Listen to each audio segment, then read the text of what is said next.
ඉතින් අද සාකච්ඡා කරන්න යන්නේ වාහනයක තියෙන ටර්බෝ එක ගැන.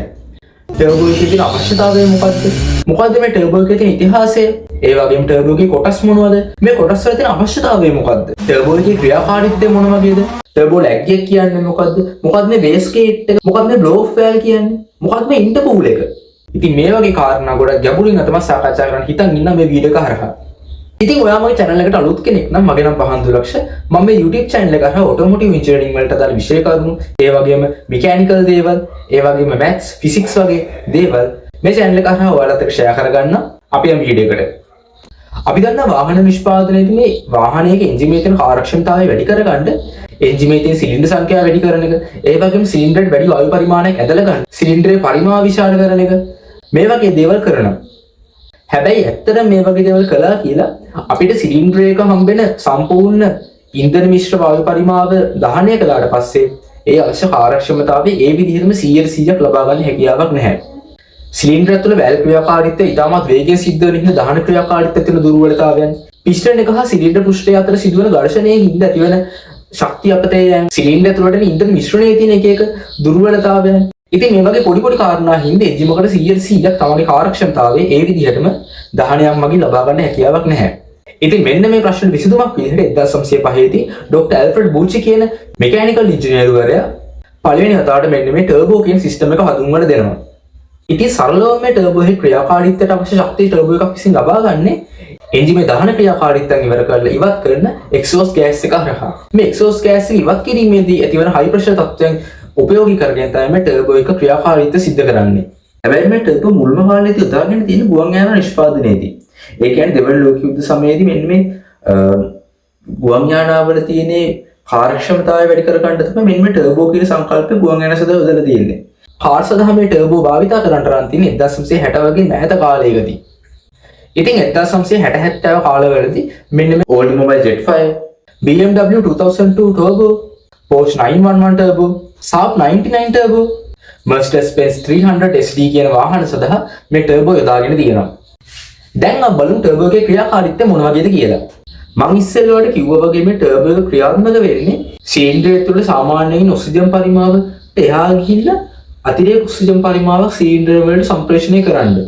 ඒ කියන්නේ ටර්බෝ එක වැඩ ගන්න අපේ මේ වාහනේ තියෙන RPM එක ගොඩක් වැඩි වුණාට පස්සේ සාමාන්‍යයෙන් RPM එක 2500 3000 වගේ වෙලාවලදී මේ එන්ජින් එකේ තියෙන දහන ක්‍රියාකාරීත්වය සිදුවන වේගය නිසා එක්සෝස් පයිප් එකකින් දහනය වෙලා ඉවත් වෙන එක්සෝස් වායු ප්‍රමාණය ඉතාමත් වැඩි. ඒතකොට අඩු වෙලාවක් තුනදී ලොකු වායු ප්‍රමාණයක් දහනය වෙලා ඉක්මනට ඉවත් වෙනවා. මේ ටර්බෝ එකේ තියෙන ප්‍රධාන වශයෙන් වීල් දෙකක් අපිට දකින්න තියෙනවා. එක වීල් එක සම්බන්ධ වෙලා තියෙන එක්සෝස් ලයින් එකට. අනිත් එක සම්බන්ධ වෙලා තියෙන එන්ජින් එකට වායු නිකුත් කරන එයා ලයින් එකට.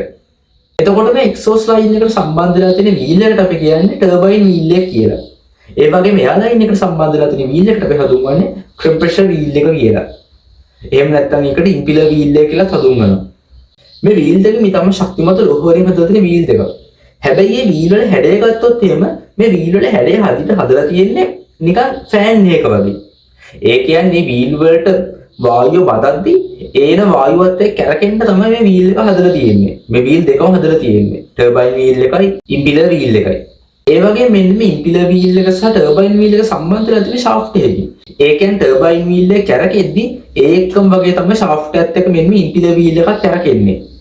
ඒ වගේ මෙන්න මේ ඉම්පිලර් වීල් එක සහ ටර්බයින් වීල් එක අතරමැද්දේ තියෙන ලුබ්‍රිකේෂන් ඔයිල් ඒ වගේම වායු එහාට මෙහාට සංසරණය නොවෙන්න තාමත් ශක්තිමාන ලෙස ලොකුවට සීල් තියලා තමයි තියෙන්නේ. මොකද දැන් මේ ෂාෆ්ට් එකට කැරකෙද්දී ඔයිල් ඕන. මොකද ලොකු RPM එකෙන් කැරගෙන දෙයක් නෙමේක. මේ ටර්බයින් එකක් කියන්නේ ටර්බයින් එක ඇතුළේ ලොකු RPM එකෙන් කැරගෙනවා මේ ෂාෆ්ට් එක. ඒතකොට ඒකට ඔයිල් ඕනේ. ඒතකොට ඒ ඔයිල් පිට වෙන්නේ නැති වෙන්න හොඳට ඔයිල් සීල් කරලා තියෙන්නේ.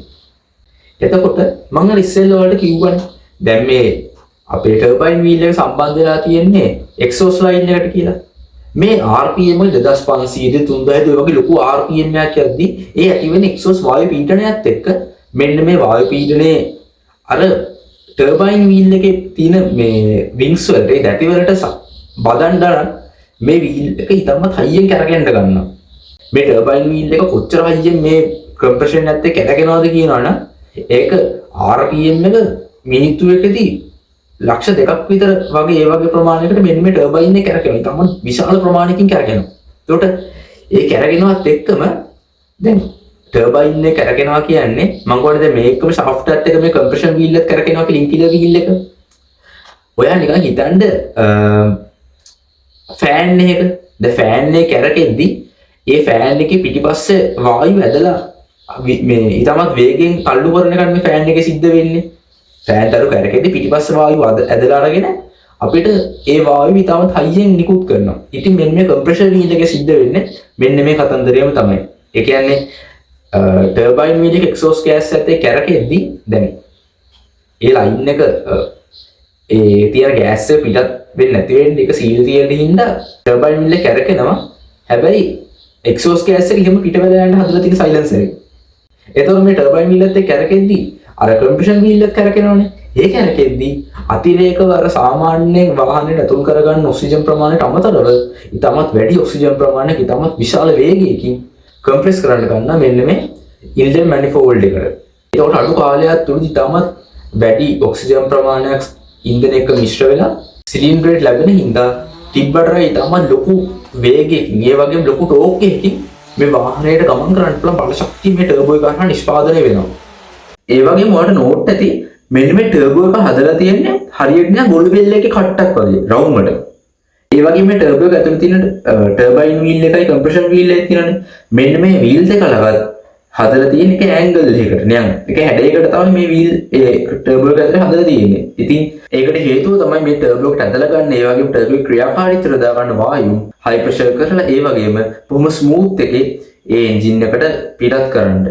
මම පොඩි සාරාංශයක් විදිහට කිව්වොත් එහෙම එන්ජින් එකේ RPM රේට් එකකින් පස්සේ නිකුත් කරන එක්සෝස් ගෑස් එකෙන් මෙන්න මේ ටර්බෝ එකේ තියෙන ටර්බයින් වීල් එක කැරකෙන්න ගන්නවා. ඉතින් ඒ ටර්බයින් වීල් එක කැරකෙද්දී ඒකටම සම්බන්ධ වෙලා එහා පැත්තේ තියෙන කම්ප්‍රෙෂන් වීල් එකත් කැරකිලා වායුව ඇදලා අරගෙන ඒ වායුව වාහනේ එන්ජින් එකට සිලින්ඩර්ස් වලට සපයනවා. ඉතින් මෙන්න මේ ක්‍රියාකාරීත්වයෙන් වාහනේට කලින් නොතිබ්බ ඊටම ලොකු පවර් එකක් ලොකු RPM එකක් වගේම ලොකු ටෝක් එකක් ලබා ගන්න හැකියාව දෙනවා. ඒක වාහනේ තියෙන කාර්යක්ෂමතාවයේ 100%ක්ම ඉහළ නැගුවේ නැතත් 90% වගේ ඉහළ දාන්න පුළුවන් තරමේ ඊටමත් ලොකු ප්‍රබල ශක්තියක් නිෂ්පාදනය කරන මේ ටර්බෝ එකකින්. ඉතින් දැන් අපි කතා කරමු මේ ටර්බෝ එක ඇතුලේ ක්‍රියාකාරීත්වයේදී සිදුවන විශේෂ තැන් මොනවද? ඒ වගේම ඒ වෙනුවෙන් තියෙන එක පාර්ට්ස් මොනවද මේ ටර්බෝ එක ඇතුලේ කියලා. අපි දැන් කතා කරමු මොකක්ද මේ ටර්බෝ සර්ජර් කියන්නේ? ඒ වගේ බ්ලෝ ඔෆ් වෑල් එක අතර තියෙන සම්බන්ධය මොකක්ද? ඔයාලා ටර්බෝ වාහන වලට ආස කෙනෙක් නම් අනිවාර්යෙන් මෙන්න මේ ශබ්දවල අහලා තියෙන්නම ඕනේ.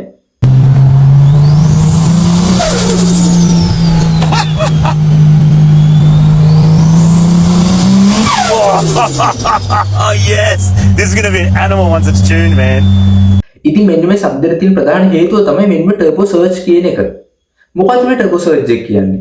ඔයාලට මම ඉස්සෙල්ල පැහැදිලි කළා වගේ දැන් මේ යම්කිසි නිශ්චිත RPM රේට් එකකට ආවට පස්සේ දැන් මේ එන්ජින් එකෙන් නිකුත් වෙන එක්සෝස් ගෑස් එකකින් හින්දා ටර්බෝ එක දිගින් දිගටම වගේ වැඩ කර තමයි තියෙන්නේ. ඉතින් දැන් ටර්බෝ එක මෙහිම උපරිම බල ශක්තිය ටික ටිකට සපයද්දී එකපාරට ඔය හිතන වාහනේ ස්ලෝ කළා. එකපාරට අපි වේගය එකපාරට නැති කළා. මේ වගේ දෙයක් වෙද්දී දැන් අපි මේ throttle valve එක තියෙනනේ. වදන්න accelerator එක තමයි throttle valve එක වැඩ කරන්නේ. එතකොට සාමාන්‍ය accelerator පාගනවා කියන්නේ throttle valve එක ඇරෙනවා. throttle valve එක ඇරෙනවා කියන්නේ ඒ හරහා ලොකු වායුවක් එන්ජින් එක නිකුත් කරනවා. හැබැයි අපි accelerator එකපාරට අතහැරියා කියන්නේ ඒ කියන්නේ වාහනේ වේගය වැඩි ගන්න අපි එකපාරට accelerator අතාරිනවා. ඉතින් අතාරපුවම මෙන්න මේ throttle valve එක වැහෙනවා. දැන් මේ throttle valve එක වැහෙනවා කියන්නේ ටර්බෝ එකේ ඉඳන් මෙන්න මේ එන්ජින් එකට වායුව සප්ලයි කරන ලයින් එක තියෙන්නේ. ওই ලයින් එක බ්ලොක් වෙනවා කියන්නේ. ඒ කියන්නේ ටර්බෝ එකේ ඉඳන් නිකුත් කරන අධි වායු පරිමාව මකට යද්දීම ඒක එන්ජිමට යන්න දෙන්න තු මෙන්න මේ throttle valve එකේ ඉඳන් හිර වෙනවා. මේ ලයින් එක ඇතුලේ. දැන් මොතනදී වෙන සිද්ධිය තමයි මෙහෙම එකපාරට throttle valve එක හිර කළා කියන්නේ ලොකු වායු පරිමාවක් නේ දැන් ටර්බෝ එකකින් එන්නේ. එතකොට මේ වායුවට යන්න ඉඩක් නැහැ. සහ එයාට යන්න තැනකුත් නැති හින්දා ආයෙ throttle valve එකේ වැදිලා ආයෙ ටර්බෝ එක දිහාටම ගමන් කරන්න ගන්නවා. එතකොට අපි අර වාහනේ ලස්සන ශබ්ද දිනනනේ අර සූසූ ගාන ශබ්දයක් එන්නේ. ඔන්නේ ශබ්ද ඇති වෙන්නේ ඔන්නේ throttle valve එකේ වැදිලා ආයෙ ටර්බෝ එකට එන වායුව තියෙනවනේ. ඒ එන වායුවයි ටර්බෝ එකෙන් නිකුත් කරන වායුව අතර ගැටීමක් ඇති වෙද්දී තමයි ඔන්නේ ශබ්ද ඇති වෙන්නේ. මේ ශබ්දේ ලස්සන ශබ්දයක් වුණාට මේ වෙන සිද්ධිය ඒ තරම් හොඳ සිද්ධියක් නෙවෙයි.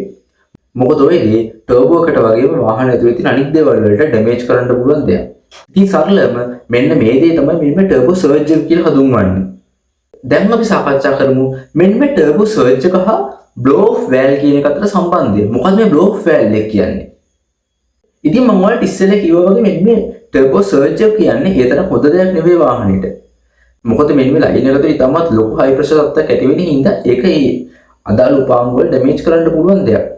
ඉතින් වාහන නිෂ්පාදකයෝ මේක හඳුනාගත්තට පස්සේ එයාලා ඕකට වැල් එකක් හදනවා. වැල් එකක් කියන්නේ දැන් ඔතන හයි ප්‍රෙෂර් සෝන් එක කට ගන්නවානේ. එතකොට මේ වැල් එකෙන් කරන දේ තමයි අර අධිපීඩනයෙන් ලක් වෙච්ච වායුව එකපාරට වැල් එකෙන් පිටත් කරනවා. ඒ කියන්නේ මේ ලයින් එක අධිපීඩන සීමාවකට ලක් වුණාට පස්සේ මෙන්න මේ බ්ලෝ ඔෆ් වැල් එකකින් ඒ අතිරේක වායුව තියෙනවනේ. වැඩිපුර අරක ප්‍රෙෂර් වෙන එයා එක ඔය එයා එක පිට කරලා දානවා. හැබැයි මෙහිමයි. දැන් බ්ලෝ ඔෆ් වැල් එකේ මේ වායුව පිටත් කළා කියලා අපි අර එන්ජින් වලින් එන ලස්සන ශබ්ද තියෙන්නේ. ඔය වගේ ශබ්දයක් නේ බ්ලෝ ඔෆ් වැල් එකේ වායුව පිටත් කරලා දෙන්නේ. ඒක නේ අර එකපාරට සූස් ගානවගේ ශබ්දයක් එන්නේ. එන්ජින් සර්ච් එකේ තමයි ලස්සනට සුසුසුසු ඔබ ලොකු ශබ්දයක් ඉතින් අඩු ශබ්දයක් එකක් ගමන් කරන්නේ ශබ්ද එන්නේ ටර්බෝ සර්ජ් එකේදී. බ්ලෝ ඔෆ් වැල් එකේදී එන්නේ එකපාරට සූප් ගාල වගේ පොඩි විසිල්ලක් එකපාරට පිබින වගේ ශබ්දයක්. හැබැයි ඉතින් දැන් ඔය බ්ලෝ ඔෆ් වැල් එකට විසිල් දාලා තියෙන ඒ ශබ්දෙන ඒ නිකුත් කරන ශබ්ද තව ලස්සන කරන්න එක එක විදි එයාලා දාලා තියෙනවා. ඉතින් තේරෙන සිංහලෙන් මෙන්න ටර්බෝ සර්ජ් එක කියන්නේ මොකද්ද? ඒ වගේ බ්ලෝ ඔෆ් වැල් එක සහ මේ දෙක අතර සම්බන්ධය මොකද්ද? ඔන්න ඔය කතාව තමයි යෝග. අංක 2 ඉන්ටර්කූලර් සිස්ටම් එක. වාහනේ නිකුත් වෙන එක්සෝස් ගෑස් එක කියන්නේ කොහොමද එන්ජිමෙන් දහනය වෙලා නිකුත් වෙන උෂ්ණත්වයේ පිරිච්ච වායු ප්‍රමාණයක්. එතකොට මෙන්න මේ එක්සෝස් ගෑස් එකත් එක්ක වැඩ කරන ටර්බයින් වීල් එකත් ඉතාමත් වැඩි වශයෙන් රත් වීමට ලක් වෙනවා. ඉතින් ඒක ඉතාමත් ලොකු උෂ්ණත්වයකදී රත් වෙනවා කියන්නේ ඔය පොඩ්ඩක් හිතන්න මම අර කිව්වා වගේ RPM එක ලක්ෂ 2යි වගේ ඔය වගේ ලොකු ගාණක් යද්දි ඔන්න ටර්බයින් වීල් කොච්චර රත් වෙනවද කියලා හිතන්න. ඉතින් ඔය ටර්බයින් වීල් එකත් එක්ක ෂාෆ්ට් එකේ සම්බන්ධ වෙලා තියෙන කම්ප්‍රෙෂන් වීල් එක. මෙන්න ඉම්පිලර් වීල් එක ඔය වගේම ලෝහ කොටසින්ද ඔය විදිහටම රත් වෙනවා. ඊටම ලොකු විදිහට රත් වෙනවා. ඉතින් මෙන්න මේ ටර්බයින් එකේ මේ තියෙන ලෝහ කොටස් දෙකම රත් වෙලා හින්දා අර වායුව ඇදලා ගන්න කම්ප්‍රෙෂන් වීල් එක ඉම්පිලර් වීල් එක හොදටම රත් වෙලා හින්දා ඒක හරහා මෙන්න මේ එයා ලයින් එක නිකුත් කරන වායු ප්‍රමාණයත් ගොඩක් රත් වෙලා තමයි මෙන්න මේ එන්ජිමට දැන් එන්නේ. අපි මේ එයා ලයින් එක නිකුත් කරන්නේ ඊටමත් විශාල වශයෙන් රත් වෙලා. මෙතනදී සිද්ධ වෙන දේ තමයි අපි දන්නවා වායුව රත් වුණාට පස්සේ ඕනම දෙයක් රත් වුණාට පස්සේ ඒක ප්‍රසාරණය වෙනවා. එතකොට වායුව රත් වුණාම මේ වායුව ප්‍රසාරණය වෙනවා. එතකොට ඒකක පරිමාවක් තුළට මේ මොකක් හරි කියුබ් එකකට දාන්න පුළුවන් වායු ප්‍රමාණයේදී ඒ දාන්න පුළුවන් වායු අංශ ප්‍රමාණය ඉතාමත් අඩුයි. මොකද අර ඒ අංශ සේරම ප්‍රසාරණය වෙලා හින්දා සිලින්ඩරයක් ඇතුළට යද්දී ඉතාමත් අඩු ඔක්සිජන් ප්‍රමාණයකට තමයි මේ සිලින්ඩරේ ඉඳ තියෙන්නේ. ඉතින් අර දහන ක්‍රියාකාරීත්වයේ කාර්යක්ෂමතාවය මෙතනදී අඩු වෙනවා. ඒ මොකද ඔක්සිජන් අඩු ප්‍රමාණයක් නේ තියෙන්නේ. ඉතින් මෙන්න මේකට විසඳුමක් විදිහට මෙන්න මේ ඉන්ටර්කූලර් කියන සිස්ටම් එක යොදලා තියෙනවා මේ ටර්බෝ ලයින් එක හරහා. ඒතකොට මේක මේ තියෙන්නේ අපේ ඉම්පිලර් වීල් එකෙන් පස්සේ නිකුත් වෙන මේ වායුව කූල් කරන හරියට නිකන් රේඩියේටරයක් වගේ. හරියටම නිකන් රේඩියේටරයක් වගේ තමයි ක්‍රියාත්මක වෙන්නේ. ඒ නිකුත් කරන ඒක කූල් කරන්න. එතකොට මේ ඉම්පිලර් වීල් එකේ බෙදලා රත් වෙලා එන වායු ප්‍රමාණය ආයෙත් මෙන්න ඉන්ටර්කූලර් එකට ගියාට පස්සේ ඒ තන්තු වලදීලා කූල් වෙලා ආයෙ සිලින්ඩරයට එනවා. එතකොට අර ඉස්සර කිව්වාගේ ප්‍රසාරණ ප්‍රශ්නයක් ඇති නොවෙන හින්දා වැඩි වායු ප්‍රමාණයක් වැඩි ඔක්සිජන් අංශ ප්‍රමාණයක් සිලින්ඩරයට ඇදලාගෙන ඒ දහන ක්‍රියාකාරීත්වය සාර්ථකව සිද්ධ වෙනවා. අංක 3 වේස්ට් ගේට් එක. සිලින්ඩර් ඇතුළට ඇදලා ගන්න වායු ප්‍රමාණය කන්ට්‍රෝල් කරන්න තමයි මෙන්න මේ වේස්ට් ගේට් කියලා යොදලා තියෙන්නේ. ඒ කියන්නේ ඔයාලා නිකන් හිතන්න අපි නම් එකපාරට ස්පීඩ් එක අඩු කරනවා. ඒ කියන්නේ අපිට මෙන්න මේ ඇදලා ගන්න වායු ප්‍රමාණය සීමා කරගන්න ඕනේ. අපේ ස්පීඩ් එක අඩු කරගන්න ඔය වගේ අවස්ථාවලදී. එතකොට ඔය தත්ත්වය පාලනය කරන්න යොදලා තියෙන ටූල් එකක් තමයි මෙන්න මේ වේස්ට් ගේට් එක කියන්නේ. ඇත්තටම වේස්ට් ගේට් එක පිහිටලා තියෙන්නේ මෙන්න මේ ටර්බයින් වීල් එක තියෙන ලයින් එකේ. දැන් මූලික වශයෙන්ම මෙන්න මේ කම්ප්‍රෙෂන් එක වැඩි වශයෙන් එන්න හේතුව තමයි දැන් මේ ටර්බයින් එකේ තියෙන කැරකීමනේ. ටර්බයින් වීල් එක එක්සෝස් සෙට් එක වැඩ කරලා ඒ කැරකෙන කැරකුම් බලයෙන් ඉඳනේ කම්ප්‍රෙෂන් වීල් එක කැරකෙන්නේ. එතකොට මෙන්න මේ ඔක්සිජන් එයා ලයින් එක තියෙන අපි ඉන්ලට් මැනිෆෝල්ඩ් එකේ ඔන්න ඉන්ලට් මැනිෆෝල්ඩ් එකේ පීඩනය වැඩි වෙද්දී ඒ කියන්නේ අර අනවශ්‍ය විදිහට වායුවේ සම්ප්‍රේෂණය වෙනවා කියලා දැනෙද්දී මේක ඇතුළේ තියෙන වැල් එකක්. එතකොට මේ වැල් එකේ සිද්ධ වෙන දේ තමයි අර පීඩනය වැඩි වුණාට පස්සේ මෙන්න මේ වේස්ට් ගේට් එකට සංඥාවක් යවනවා. ඒ සංඥාව යවුවට පස්සේ මෙන්න මේ වේස්ට් ගේට් එක අර අපේ ටර්බයින් වීල් එකට සපයන එක්සෝස් ගෑස් ප්‍රමාණය අඩු කරලා ඒ ටික ටර්බෝ එකට ඇතුල් නොකර කෙලින්ම සයිලෙන්සරෙන් පිට වෙන්න විදිහට ඒ වායු ප්‍රමාණය පිටත් කරනවා. ඒ කියන්නේ වේස්ට් ගේට් එක අර එක්සෝස් ගෑස් ටික කෙලින්ම ටර්බෝ එකට යන්නේ. ඒ යන වායු ප්‍රමාණයෙන් යම්කිසි ප්‍රමාණයක් එයා කෙලින්ම සයිලෙන්සරයට යවනවා. ඒතකොට ටර්බෝ එකට අවශ්‍ය කරපු ප්‍රමාණය ගන්න ඒ අවශ්‍ය එක්සෝස් වායුව එන්නේ නැහැ. ඉතින් ඒ හින්දා ටර්බයින් වීල් එකේ කරපුමත් අඩු වෙලා ආයෙත් කම්ප්‍රෙෂන් වීල් එකේ අර කම්ප්‍රෙස් කරන යා ප්‍රමාණය ටිකෙන් ටික සීමා කරලා අර පිස්ටන් වලට නිකුත් කරන වායු ප්‍රමාණය සීමා කිරීම සිද්ධ කරනවා. ඒ වගේම ටර්බෝ ලැග් එක කියන්නේ මොකද්ද? මොකද්ද මේ ලැග් වෙනවා කියන්නේ? අපි දන්නවා ලැග් වෙනවා කියන්නේ අපි යම්කිසි ක්‍රියාවක් කරද්දී ඒ ක්‍රියාවට අදාළ ප්‍රතිඵලය දිනනනේ. ඒකේ වෙලාවම සිද්ධ වෙන්නේ. අපි ওই ෆෝන් එක ලැග් වෙනවා කියන්නේ. අපි ෆෝන් එකේ බටන් එක ඔබනවා. හැබැයි ඒ වෙලාවෙ පස්සේ තමයි මෙන්නේ ඒ අදාළ දේ වෙන්නේ ෆෝන් එකේ. ඉතින් අපි ඔයගලට කියන්නේ ෆෝන් එකේ ලැග් වෙනවා කියන්නේ. ඉතින් ඕකම තමයි මෙන්න මේ ටර්බෝ ලැග් වෙනවා කියලා කියන්නේ. ඒ කියන්නේ දැන් මේ ටර්බෝ එක ක්‍රියාත්මක වෙන්නේ වාහනේ නිකුත් කරන එක්සෝස් ගෑස් එකත් එක්කනේ. ඒක ඩිරෙක්ට්ම ඇක්සිලරේටරට සම්බන්ධ කැලලක් නෙවෙයි. ඉතින් අපි වාහනේ ගමන් කරද්දී එකපාර ඇක්සිලරේටර් එක වැඩි කළා කියලා මේ ටර්බෝ එකකින් එකපාරට අපිට වේගය වැඩි වීමක් බලාපොරොත්තු වෙන්න බෑ. ඒ කියන්නේ ඇක්සිලරේටරේ වැඩි වෙලා ආයෙත් අර වායු ප්‍රමාණය යම්කිසි කාල පරාසයකට පස්සේ තමයි ටර්බෝ එක එකපාරට වේගය වැඩි කරලා යන්න පටන් ගන්න. What's the worst turbo lag you've ever seen in your entire life? Takes a while. Watch. Wait for it. Wait for it. It's coming. It's coming. Be another 5 minutes.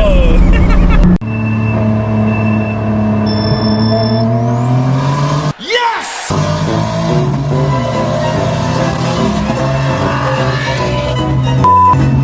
ඉතින් මෙන්න මේ දෙයට තමයි මේ ටර්බෝ ලැග් වෙනවා කියලා හඳුන්වන්නේ. ඉතින් මේ වීඩියෝ එකේදී මට ඔයාලත් එක්ක බෙදා ගන්න අවශ්‍යලා තිබ්බ මෙන්න මේ කාරණා ටික තමයි. ඉතින් ඔයාලට මේ වීඩියෝ එකේ යම්කිසි වටිනාකමක් තේරුණා නම් ඔයාට ඉගෙන ගන්න දෙයක් තිබ්බනම් මේ වීඩියෝ එකට දැම්ම ලයික් එකක් දෙන්න, ඒ වගේම channel එක subscribe කරන්න, ඒ වගේම වටිනාකමක් තියෙයි කියලා හිතන තවත් කෙනෙක් ඉන්නවා නම් එයාට මේක share කරන්න. ඉතින් YouTube එකේ share කරගන්න බැරි තවත් ගොඩාක් වටිනා දේවල් ඔටෝමොබයිල් ඉන්ඩස්ට්‍රි එකේ තියෙන දේවල් ඇතුළත් කරලා මගේ WhatsApp channel එක හදලා තියෙනවා. ඉතින් මේ WhatsApp channel එක ඇතුලේ මම daily ඔටෝමොබයිල් වලට අදාළ ඉගෙන ගන්න දේවල්, එක එක parts මොනවද, ඒවල සිදුවෙන දේවල් මොනවද, මම වගේම තවත් creators ලා කරපු වැදගත් videos වල links, පිටට කට්ටිය කරපු වැදගත් videos වල link, ඔය වගේ දේවල් මේ WhatsApp channel එකේදී share කරගන්න. ඉතින් මේ channel එකේ link එක මම description එකේ දාලා තියෙනවා. ඒකට join වෙන්න. ඉතින් ඒ වගේම මගේ channel එකේ තව එක වැදගත් videos කරලා තියෙනවා. engine classification ගැන, ඒ වගේම Yamaha power wire system එක ගැන ඔය වගේ videos කරලා තියෙනවා. ඒ වගේම ඉස්සරහටත් මේ engine එකක් ඇතුළේ තියෙන මේ vehicle එක ඇතුළේ තියෙන mechanical දේවල් වල තියෙන engineering පැත්ත මොකද්ද? ඒ වගේ mechanical එක පැත්ත මොකද්ද? ඒ වගේ වැදගත් videos ඉස්සරහට කරන්න හිතන් ඉන්න. ඉතින් දැන්ම channel එක subscribe කරලා channel එකට set වෙන්න. ඊළඟ වීඩියෝ එකකින් මේ වගේම අපි හම්බෙමු.